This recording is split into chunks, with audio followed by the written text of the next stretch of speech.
The emergence of the circular economy has captured the imagination and interest of business leaders, academia, and policymakers all around the world. It's a systemic framework that appears to offer solutions to many of our global and local macro challenges in our economy and society in a way that makes sense. But of course, ultimately, how we perceive the circular economy is shaped by our own personal values and interpretations of it. And this is in turn informed by our worldview, how we think the world works and how we see our place in it. And so we want to unpick some of these questions and issues as we explore what the circular economy is and what it means to us with three members of the Ellen MacArthur Foundation team. And we want you to join in. So we want your questions, your comments, your points of view on some of the statements and things that we're going to be talking about. And the best way for you to do that is to literally post them in the chat window on the stream you're watching us on, especially if you're watching us on YouTube. My colleague Clemence will be feeding those through to me. My name is Seb, and I'm going to be the host for this session for the next 30 to 45 minutes. And at the moment on the sofa, I'm joined by Sarah O'Carroll from our Cities and Governments team at the Ellen MacArthur Foundation and Stella Shavin from our business team. So let's just jump straight into it with some questions. So this statement here, or these two statements, are what we're asking you to sort of pick from. One is, increasing recycling is a high priority in any circular economy. Recycling is less important than maintaining products and components at high value at all times.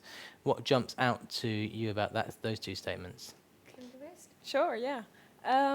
I stand with the second statement. To me, I guess what bothers me with the first statement is that if we focus on recycling, it doesn't really challenge us to design differently and to think about the whole palette of solutions the circular economy framework offers. So you might think about maybe just changing materials so that they are recyclable, but this is only like a very small portion of all the different solutions and strategies that you could implement to be more circular.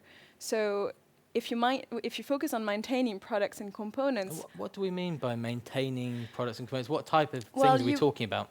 If you want to maintain a product, you might want to make it first durable, so choosing materials that will be more robust and last for a longer time, but you also might design it to be repairable. So you might think of making it dismantleable. For example, Gerard Street, which is headphone manufacturer, has created, not only they've innovated on the business model, but maybe we can touch upon this later, they've made their headphones so that they're easily dismantleable by the consumer, so that they can just send back the piece that is failing and replace it with another component. So instead of throwing away the whole product, you actually just replace one component. Yeah, I completely agree that we should be definitely focusing efforts on designing products so that we can reuse them, repair them,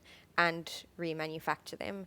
And I think we see a lot of work being done by businesses and cities and governments alike to not only be thinking about recycling, but also to be thinking about how can we repair, reuse, and remanufacture products. I do think, though, that it's important to say that recycling is still part of our system, and after we have reused, repaired, and remanufactured products, at some point, recycling is still part of our solution space, and in many parts of the world, there just isn't the collection, sorting, and processing infrastructure needed for recycling to work. So when we cannot use a plastic material anymore, we don't want it to go to landfill, we don't want to incinerate it, we want to be able to recycle it. And that infrastructure, we still need a lot of investment in many, many places around the world for that to work. And you both, I mean, I think some of the people might even find, some of the people watching the stream may even find those answers surprising, because in many ways the first thing you go to when people start talking about the circular economy is often, well, is it, or an assumption they might make, or a misconception they might have of the circular economy is, it's really just about how do we get stuff back to recycle, what do I need to put in my recycling bin? And you both jumped straight to design, like actually at the other, complete end of the other end of the spectrum, like how are we actually designing things differently? Yeah.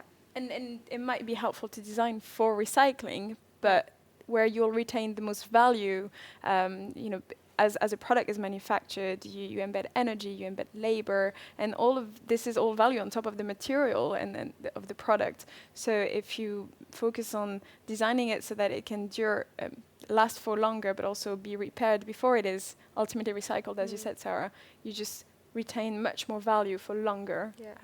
I think as well, if we think this way, when we are designing for recycling, it forces us, if we're thinking about how we design things and we're thinking about recycling as well, it makes us think about the materials that we're using in a product. And yes, is it repairable? Can I reuse this? Can I remanufacture it? But also at the end of the day, are those materials that we can recycle? So that we're thinking about kind of the whole product from beginning to end. Mm-hmm. This, of course, is visualized in the Foundation's kind of semi-famous butterfly diagram, and you see the sort of loops on the technical side, which are all reuse, repair, remanufacture, and then recycling, we talk about it as being the loop of last resort. Yeah. We've used the word remanufacturing a few times. Some people watching a lot of people will be familiar, but just for anyone who isn't familiar, what do we mean by remanufacturing? And what is an example of remanufacturing even? Well, I think when it comes to definitions, there are many different definitions, and refurbishment is another one that's quite tricky to perfectly define. But the idea is to put a product, and we're talking about a technical product, and often remanufacturing would be applied to machinery, quite heavy machinery, but a phone could be remanufactured as well. The idea is to put it back in its in early state, so it has to be as good as new, and it is sold as a more attractive price to the consumer often if it's sold to a B2C setting. But the idea is really that it operates as good as if it was new. Yeah. So really repairing it and looking at making it look also as good as new. Yeah. So it's repaired and conditioned so that it's back to the original specifications of that product. And maybe some nice examples are Caterpillar. So Caterpillar is a heavy machinery company, and they're very well known for remanufacturing big heavy machinery parts so that they can be reused. Renault also does remanufacturing of car parts. And as Stella said, increasingly as well, we see phones being remanufactured so that they can be resold to the market.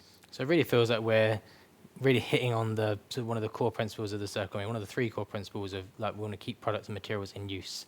Yeah. And fundamentally, recycling is about, it doesn't keep it at its most valuable use or highest value use. Yeah. Obviously, at some stage, components or materials may need to be recycled. But that's why we're landing very strongly on recycling is less important than maintaining products and components. And maybe it's also, we had a lot of questions in the people who signed up for this session about, well, what's the difference between circular economy and sustainability? And it feels like, in some ways, one of the core differentiating factors between maybe a traditional way of thinking about sustainability and this is, well, you start with design. It's about how do we actually look at this. In my intro, I talked about a systemic framework. How do we look at the whole product?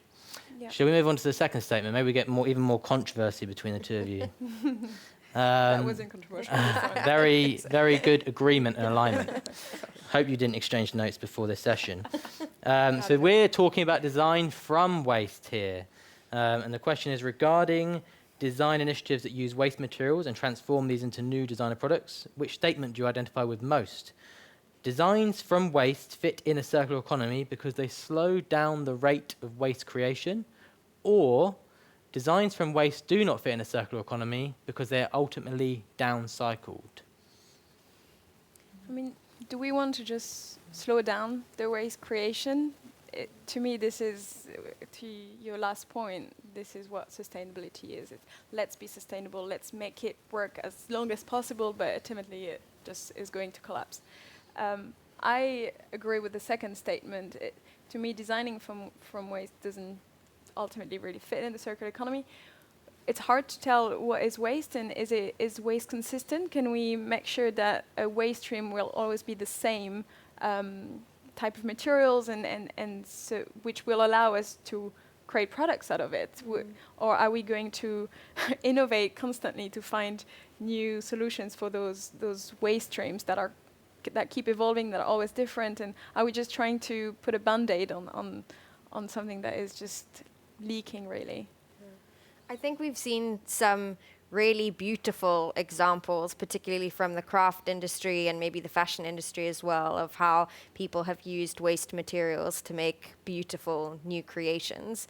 But ultimately, to me, for lack of a better phrase, it feels like a wasted opportunity to be creating and designing a system which has waste. It doesn't seem particularly efficient. It doesn't seem an effective use of, as Stella said earlier, the energy, labor that goes into extracting these materials.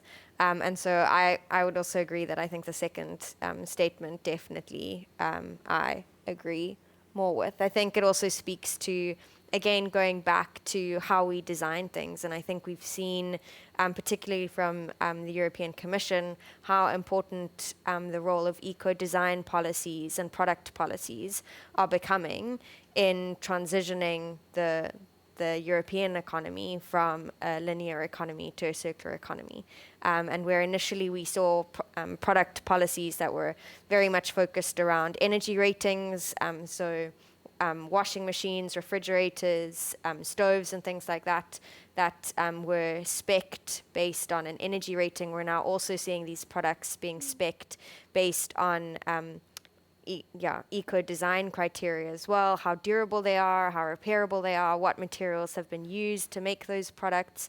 And I think as well that we're going to see these expand to other categories like clothing and furniture as well. So I think we're already starting to see the second principle, second statement really take hold in economies. And I suppose it's worth clarifying what we all understand what we mean by design from waste. People watching may not, and what we're kind of referring to this. And it's another common misconception, or a common first thing that people start considering when they become sort of certainly aware of the problem of a linear economy, of the fact that we're taking lots of stuff out of the ground, making things out of it, and ultimately it's all becoming waste. The first thing they get fixated on is, well, what can I do with this waste? Yeah. But as you kind of say, Sarah, in what you were describing there, well, that kind of presumes that we're going to now design from that waste, and we assume that we accept it as a part of the system in the way we design the product. Yeah. It doesn't encourage you to shift the mindset. It encourages you to think that waste is still part of the system, when ultimately we want to design out that waste and that concept of waste. So we shouldn't even think about designing from waste. Everything should be a material, and we should design consciously and pick those materials accordingly. And it should be said that if you're designing a handbag using old sweet wrappers, that doesn't mean that's a terrible thing. And if people want to buy that, great. But it doesn't shift the system. And as you alluded, is it scalable? And actually, I personally don't want it. But no, I don't buy handbags either. So. But well done as well, Stella, for giving a shout out to another circular economy principle, design out waste and pollution, which is a really important semantic difference from what we're talking about here. Design out waste, not from waste. Yeah. Okay, let's go on to another statement. Oh, we have got a couple questions coming in online. I think that a great reference here from YouTube about recycling, and what they're saying is, how can we ensure that people buy into the idea more? How do we make it easier for people to recycle? How can we make it easier? How could we make it easier for people to recycle? Is the question. And it feels like, but I'll let you guys comment on it. But it feels like in many ways, what we're talking about is how do we actually design products so that it's just intuitive that they're recyclable. And once that part of the system is in place, the infrastructure that goes around it is still a challenge, but it's a fundamentally different question than how do I make it so that these consumers can understand the complexity that they're being asked to understand today. Yeah, so go ahead. So I think this is a really great example of what we were just speaking about. Like, let's only design products that are recyclable. That way we don't have to tell anyone what is recyclable, because everything is recyclable that we're putting on the market. But I think until we get to that place, I think both governments and businesses, and maybe Stella can comment then a little bit more from the business perspective, have a role to play in kind of shaping how this works. From a governments and cities perspective, they play such a crucial role in creating an enabling policy environment for recycling to take place, and then also putting in infrastructure so that recycling is possible within city systems. And this is one of the challenges. I think every part of the world has a different type of infrastructure, a different level of infrastructure, and this is a hard word to say for me, infrastructure. And You're doing very well, Stella. thank you.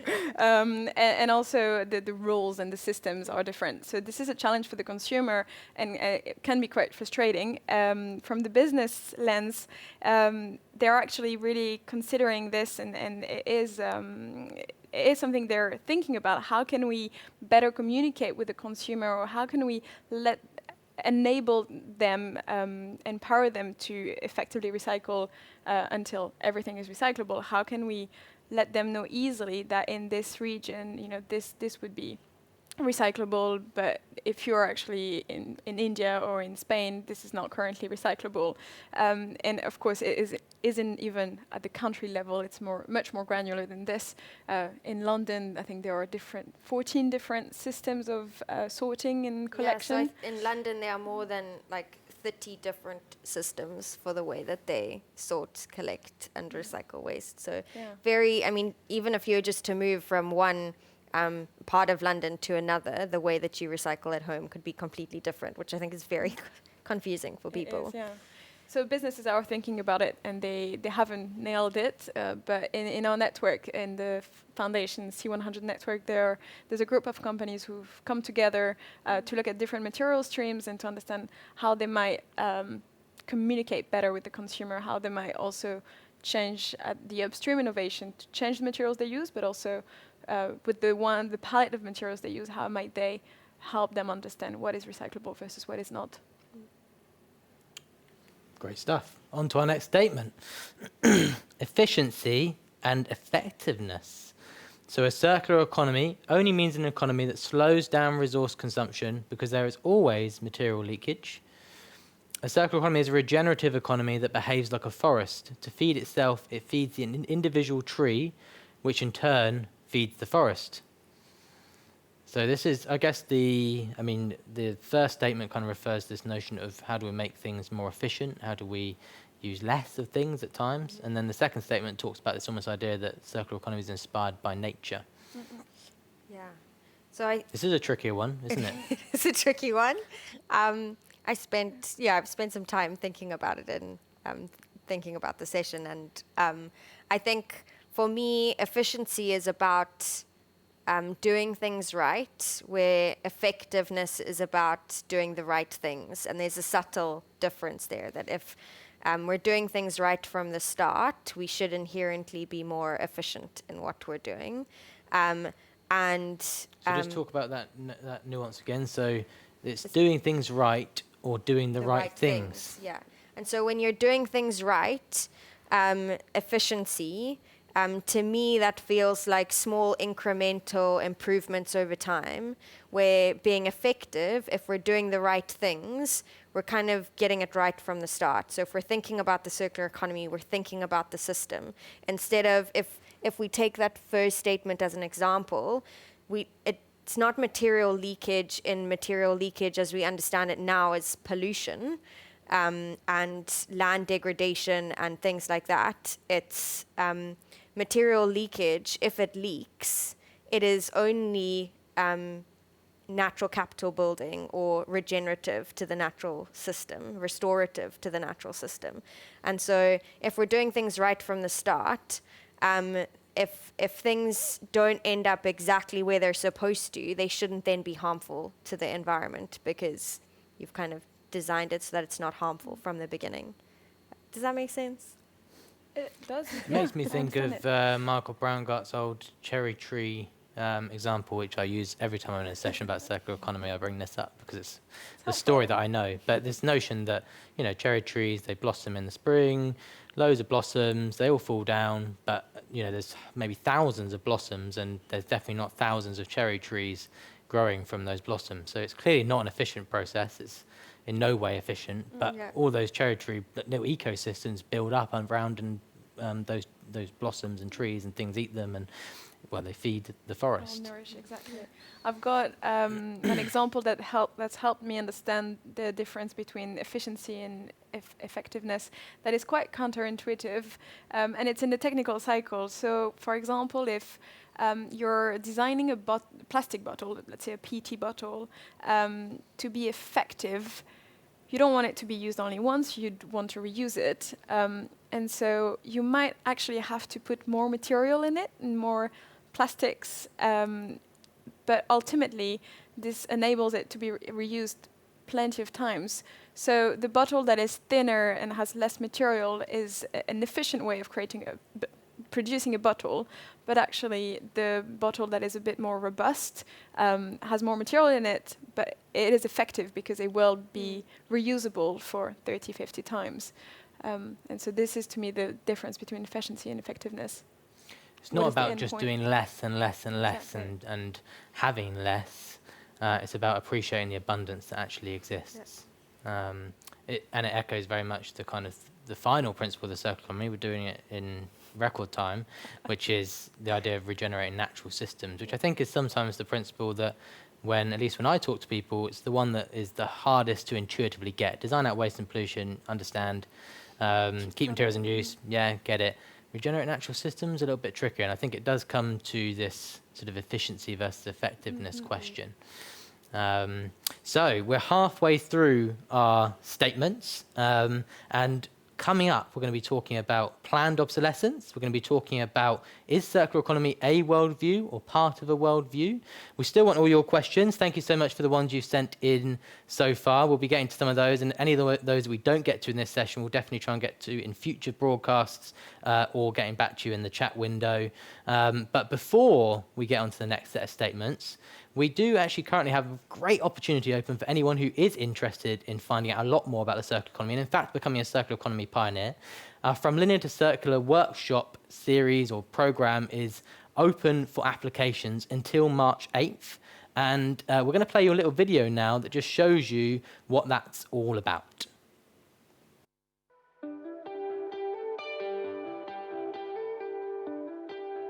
So the Linear to Circular learning program is about enabling as many people around the world to understand the basic concept of the circular economy. We're then giving them specific topical deep dives into what does this look like in the context of design, in the context of supply chain management.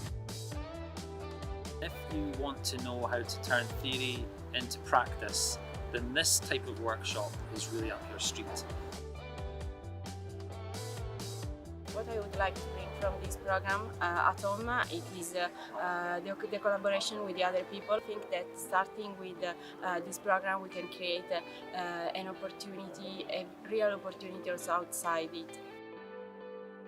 Of course, it's been really great getting to know everybody and just bounce ideas off, and everyone has such great energy. Come here to learn, speak to everyone, have fun, come with an open mind and ready to learn a lot. I'm most excited about the impact that individuals can have, but also collectively what that means as a cohort, as a network, as a community, facilitating those important connections with these individuals so that they can create change at the scale and pace that we really need.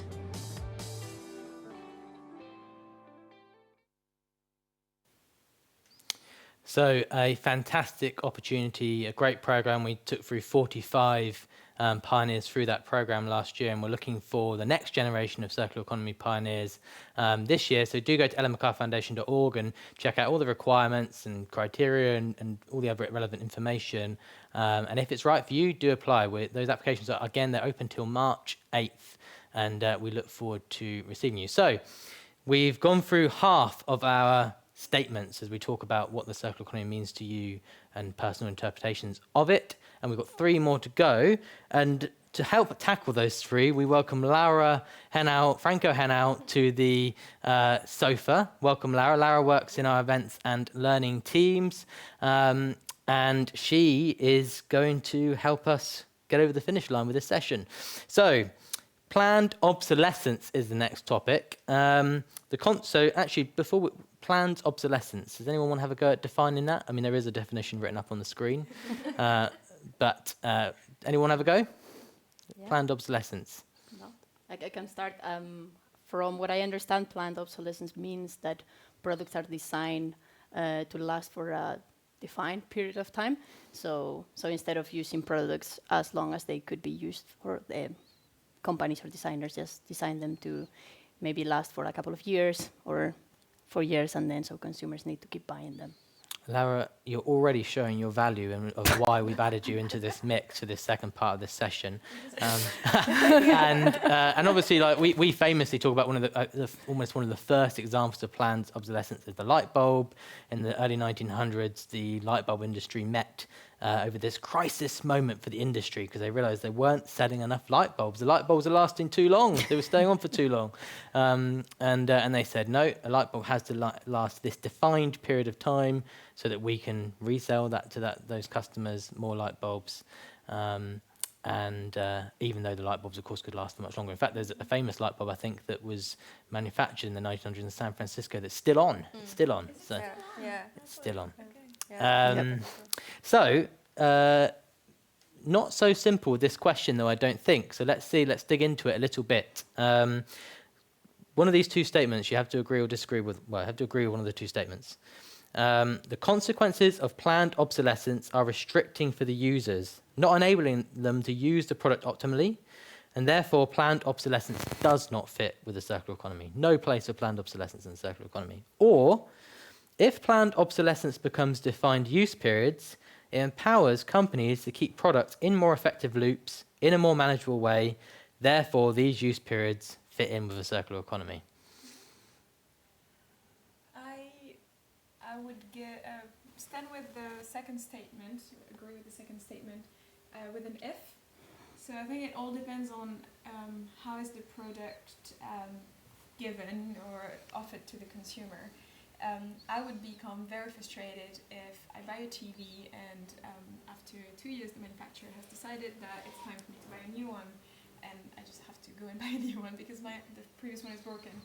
However, if it was offered, the access to the TV was offered to me through a subscription model, and every year or every month I would pay a certain fee towards having the fact that I have this TV in my house.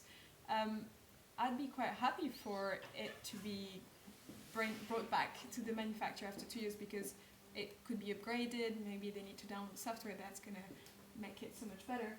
For you. Is it for me? Okay. Just so we can hear you, Stella. Should I start over?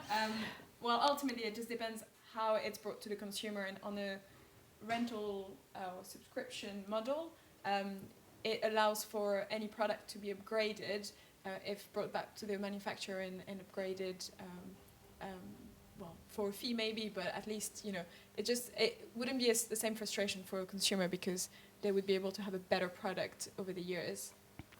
Yeah. Surely we should be designing things to last as long as possible. Someone might be saying in the audience, is planned obsolescence, can it really have a place in the circular economy? Definitely. Yeah. I think Definitely. Definitely. So I think I agree with the second one, but there is one thing I would like to say. I don't think it empowers companies. I think it empowers users, and maybe this is aligned with a little bit of what you're saying about consumers, but I think that if you actually have defined periods, that gives consumers the information that they don't have at the moment, because when you buy a product now, you don't really know how long it's going to last. Whereas if you have a planned obsolescence, and you know that your product, for example, can last for 3 years, and then ideally that product can be safely returned to the company and then repaired, or maybe you can add the latest technology, which is something that is very important for us as consumers. So I think it definitely empowers us to have more information about the products we are buying or renting, or depending on the business model that we're using. I agree, but I feel quite uncomfortable with the idea of planned obsolescence. I I think from everything that we've spoken about since the beginning of the session, talking about designing for durability, for robustness, for repairability, and remanufacturing, like planned obsolescence to me doesn't seem to fit very well with everything we've spoken about earlier. I think for me as well, if I think of some kind of consumer groups, particularly low-income consumer groups or the elderly, the idea of planned obsolescence for them becomes quite, I think, can be quite a tricky model for them to work with. For some of these consumer groups, the idea of having to budget certain amount of money every month for a subscription model or a product as a service model is not as simple as it might be for a higher income group. And so I think it would have to be very carefully thought out if we were going to say that planned obsolescence is part of the circular economy. For what products are we really talking about? And I think in a way then, maybe Seb, we're trying to kind of combine the two statements and take out some of the first and take out some of the second and say that actually if planned obsolescence is empowering the consumer and enabling the product manufacturer to be able to repair, maintain, remanufacture these products so that consumers have access, then maybe it's not such a bad thing. But to me, planned obsolescence doesn't sit very well. It feels as well like if we say that it's sort of up to the company to decide what the use period is, do we move to a model where actually the power relationship between a company and a customer sort of is a little bit imbalanced compared to where it is now? But obviously the flip side of that is that so I'm moving to the middle now, Sarah. The flip side is that companies would argue that we can't make a mobile phone last forever because the technology is going to advance massively in 3 years, and to be able to offer the best possible thing, we want to be upgrading that technology. So, interesting question. Yeah, but I guess to close the I think you might have to hold that microphone. Sorry, it's not back on. To close the loop and come back to the light bulb example, there are some products that can last forever. And so there's a light bulb manufacturer, quite famous, Philips, who's actually is now suggesting a business model whereby people are renting light. So they are paying a subscription model to get light in their offices or houses. And that is an incentive for the manufacturer to create a product that will last for as long as possible, because that means less maintenance costs. So actually, if the product can last forever, I don't think we should be talking about planned obsolescence. I think that something that I'm getting from the points that we are raising is that actually planned obsolescence might mean something very different in a circular economy than it does in the linear economy.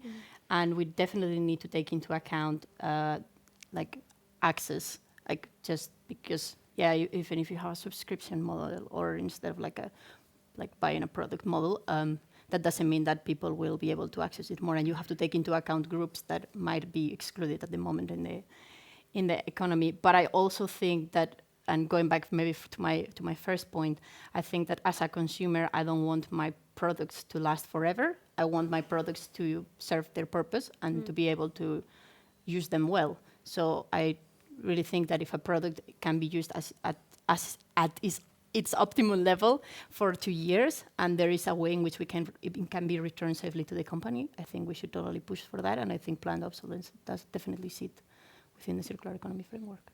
I interviewed Martin Drakenight in one of these live broadcasts in November last year, November 2019. He's the founder of Rapa Nui, a clothing brand that sources really pure biodegradable materials, sells the shirts but has a take-back scheme, so they sell fashion but a lot of T-shirts.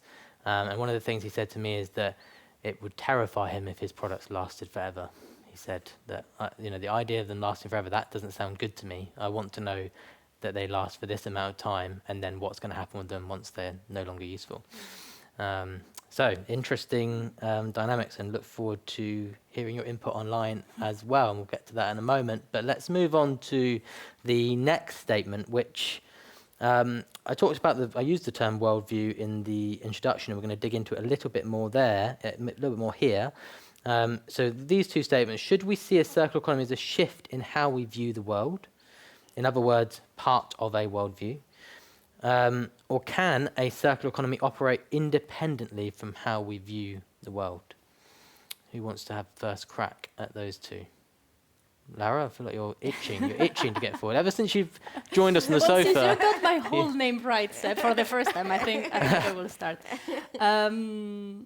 So I think I stand with the first statement because I think that the circular economy cannot operate independently from how we view the world. I think that we are 7 billion people at the moment in the planet, and we are going to have 10 million by 2050, and we all see and perceive the world in a different way.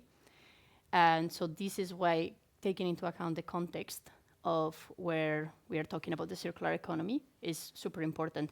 And we need to take into account the social, the cultural, even the educational aspect of the region, the area that we are trying to implement the circular economy in. Because if we don't do this, I think that the circular economy framework has the risk of being seen as a model of consumption and production, and this is not what it is. And this is why we define the circular economy as something that requires system change, and why we work with policymakers, universities, businesses, because we know that all these things have to be part of the change. And so I definitely think that it's part of how we view the world, and it should be. So you agree with statement one? Yes, I do agree with statement one. With the idea, one of the things I picked up on that I found very interesting, what you said there, well, it was all interesting, Lara, but this idea that actually, or like this idea that there's one worldview is obviously wrong, or like that not just that every individual perhaps has a different worldview, but there are actually some really distinct worldviews as you move around the world and then within contexts. And so circular economy is a framework that sits within those contexts. Yeah, and if I can add to this, I think from a business perspective, for example, climate change is a high priority. Sustainable development goals, they all have, in cities, they want to solve for poverty. They want to have affordable housing. All those group of stakeholders have high priorities, and they don't really want to see the circular economy as on top of all of this as another thing to achieve. So I think really the way I see the circular economy and why it's so powerful as a framework is that it is that solutions framework to enable to enable those stakeholders to reach their targets, their climate change targets, their SDG goals. The goal is in SDG. I think really the circular economy is bringing the solutions to many challenges that the world already has, and the idea is not to sit for the circular economy to sit next to all of this, but rather to infuse throughout the economy and the society to really bring solutions to those challenges we currently have. Yeah. Maybe to pick up a little as well on what Lara was saying is that I think here, and what you were saying, is that the world, everyone has a different worldview, and the contexts around the world are so different. And in that sense, the circular economy also doesn't look the same necessarily everywhere in the world. In some places in the world, reuse and repair might be, big key components of that. In other places of the world, we might it might be more focused on the biological side of the cycle and food systems and agriculture, because that's important to that geography or location. And so I think as a solutions framework, if we talk about the circular economy like that, unless you really understand the problems that you're trying to solve, and to say that the problem is the same everywhere would be a bit naive, that there are unique problems everywhere. And certainly from what I've discovered from working with governments and cities is that the circular economy seems to be able to solve a number of these problems, but that needs to be tailored a little bit to each context. That's good news for the people who are interested in the concept like us. There'll be some people maybe watching this who are maybe a little bit confused about why we're even talking about worldviews, because they may say, well, I can design out waste and pollution, I can keep my products and materials in use, I can operate on these principles, So why can't it operate independently from how the world is around me, how I see the world? What would be the point of that? Why designing out waste? I don't even grasp, I think, the second statement. I don't really see how that would work. I think ultimately anything that we put on the market or any initiative that we take on is going to have a certain impact. The level of impact will be different depending on what we do, but it will ultimately have an impact on our economy, on our society, and on our environment. So I don't circular really economy is a goal, and it's something that we aspire to achieve, and so that is part of how we see the world and how we want the world to change around us. I think that the key thing is that you are using the world economy when you say circular economy. Maybe you would be able to achieve circularity or just the circular part without changing the rest of the world view. But I think that if you take into account the economy, I think economics is the mother tongue of public policy. So I don't think I think that if you take this into account and you understand how powerful economics are in shaping societies and in shaping policy and in shaping what business can do and cannot do in a society, I think that's key.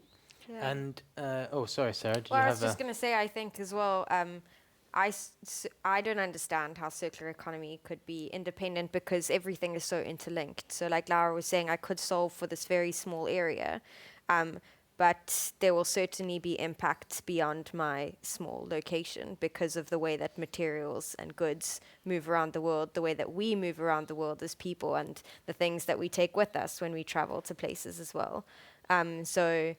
Because everything is so interlinked and increasingly so, I'm not sure it could ever be independent. And you could say that in many ways part of the linear economy's rise, or one of the things that strikes me about when you talk to people about from linear to circular is people immediately think, oh God, when you talk about that take, make, waste model, that is how the world operates, but they hadn't necessarily thought of it like that before. So it is in some ways as a concept that has operated underneath how we think about the world, and the circular economy is a way of saying, well, we as people in businesses, as people in cities, as people who design stuff, and et cetera, need to think about that aspect of the way the world works and the way the economy operates. We've got an interesting question related to planned obsolescence, or at least our conversations around planned obsolescence, from Teeny Scott Barber. They ask, do consumers have to accept that owning products is a dying concept? Will we rent everything in the future? Is that the conclusion of saying that planned obsolescence fits within a circular economy?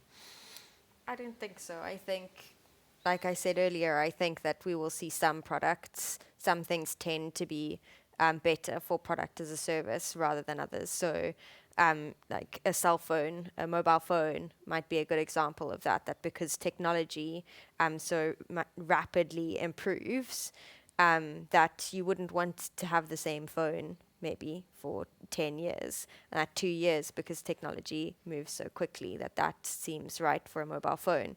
Maybe another example here would be the fashion industry and clothing, and that like staple basics, like a pair of jeans, a white shirt, a raincoat, a winter coat, things like this. A lot about what you consider to be your staple basics now, Sarah. Your wardrobe is being scrutinized. This is too long. Too many basics. That those kind of items that every person wants or needs should be designed for durability and to be able to be used for a really long period of time. But the fashionable items, what's in fashion now, and high fashion, like a gown for a big event or something like that makes sense to rent that item because it's not necessarily something that you want to be seen in 100 times. Depends who you are. But thank you. Hopefully that sets your mind at ease, Teeny Scott Barber, about having to rent everything. Our last statement, and we only have a few minutes to discuss it, but the social dimensions of a circular economy. 2 statements, once again. Having a circular economy work on all levels in society is the most important thing for me. Or, the first priority of a circular economy is economic growth and prosperity, which also spins off societal and environmental benefits. So, a rising tide lifts all boats, perhaps, is a metaphor to sum up that second statement. Where do we sit? Lara, you've jumped in every time so far. You've been very strong at taking a position. So where are you on this spectrum? I absolutely agree with the first one, but I want to explain why I agree with the first one. I would like to stop 1 second and think about the keywords that I think are very explicit on the second one, which is first priority. I think that we wouldn't be in this room discussing the circular economy if it wasn't because the linear economy has had that first priority since the Industrial Revolution. And I think that having economic growth and the way economic growth has been measured, I think that's what has led to all the issues that we are discussing in this room. You're referring to the idea of GDP. Exactly, like as a measuring core measure of measuring success of economic, and obviously the assumption being that has benefits. That there's numerous research that suggests perhaps have not been as lucrative as suggested. Measuring success using the gross domestic product, which is basically the market value of all the goods and services that a country has produced in a year, I think that's really like limiting a need. I don't think it defines well-being or where a country really wants to go to. So I'm not saying that economic growth is not necessary because, I think that if it's one of, and Stella mentioned the Sustainable Development Goals, if it's one of the 17 Sustainable Development Goals that we should achieve by 2030, and if it has been signed by, I don't know exactly the number of countries, but I think it's around 190 countries. And I think there's definitely scope to talk about the economic growth, but I think we should challenge the way we measure it. And I think one question that we should always consider is like, do we actually need economic growth? Is it desirable and is it possible? Because maybe depending on and coming back to the point of the context, maybe depending on where you are, actually economic growth might not be needed, because what you need is a society to flourish and to thrive. And to do that, maybe you just need to grow better and not grow more, because our planet is limited. Great. Anybody going to defend this notion that actually this, if we have growth and prosperity in the wider economy, that should deliver the sort of societal and environmental benefits that we're expecting? Or is anyone going to pile on and argue strongly for the first? Well, I think Seb has been very bored because we've been agreeing for the whole session. Excellent, so Stella. You want some controversy? Fine. To go with the second statement, although I do agree a bit with the first one, I think if the reason why the circular economy is so empowering and the concept of it has had a lot of uptake, it is because the word economy is put at the forefront, and what we really want, what we say to companies, again, I'm working with this group of stakeholders, so I talk about them most, but what we tell them is really, we don't want you to think about switching your whole model so that it works for the environment and the society, but sorry, your bottom line will actually, won't be as good as it is today. No, actually, operating in a circular economy and adopting a circular model should increase your bottom line, and the sustainability or your other issues, I guess, or what you've been thinking, your CSR department doesn't now have to, shouldn't have to worry too much about the impact your business will have, because if you're adopting a circular business model, ultimately not only you'll have a better bottom line, but also it will be a good triple bottom line. It should work on the 3 fronts. So I think putting emphasis on the economic component of the circular economy is quite important, and it is why it's so attractive as a framework. Yeah, I think for governments and cities as well, because that's the audience that I work with, statement 2 definitely resonates the best with me. it would be very difficult for me to talk to any policymakers without being able to talk to them as the circular economy being a framework for economic growth and job creation with a bunch of other great benefits that go along with it. But I also wanted to say, coming back to Laura's point, is that I think we could design a circular economy that only benefits particular groups of people, population groups within cities. If we're not thinking about kind of society and who's benefiting as a whole. So in Amsterdam developed a sharing economy action plan, and as part of that they really thought about who they were consulting when they were developing that plan. So they did some thinking about how they would consult elderly people, they thought about how they would consult low-income groups, as well as the traditional people that usually take part in these consultation periods as policy is developed. And so I think it's, I'm going to say, I'm sorry, Seb, a bit of both again, where, where for me, economic growth and job creation is definitely a key driver. I'm African, that can really only be the way that I see the world. But that it's important to be thinking about kind of how all society and how all population groups can benefit from the circular economy. I've got another quick question for you to sit on the fence on, I'm excited. which is that's come through that I think relates a little bit to this question. It came up earlier and I was holding it back for this. We have only got, so you're going to have to be 30-second answers here, but should the circular economy focus first on global initiatives and major production streams, or local solutions to address specific waste from neighbourhoods and municipalities? It's easy for me to say. So this notion of like global versus local, where's the emphasis? Anyone want to take a 30-second shot at that? You told me I'm not allowed to sit on the fence. Oh, but so I'm you're on gonna the fence. Go on then, I'm Sarah. on the Where are fence, you? Seb. I think that we need to have the kind of these big international institutions and the biggest companies in the world thinking about global levels and global problems and challenges. But at the same time, I think it's really important that we have local innovation happening as well to solve local problems, and that local actors as well as global actors need to be involved for the transition to work. Great. And we had a couple of, we're going to wrap up the session in a minute. We had a couple of great comments on some of the things that we've been talking about. Someone said, in favour of planned obsolescence, but not upcycling waste.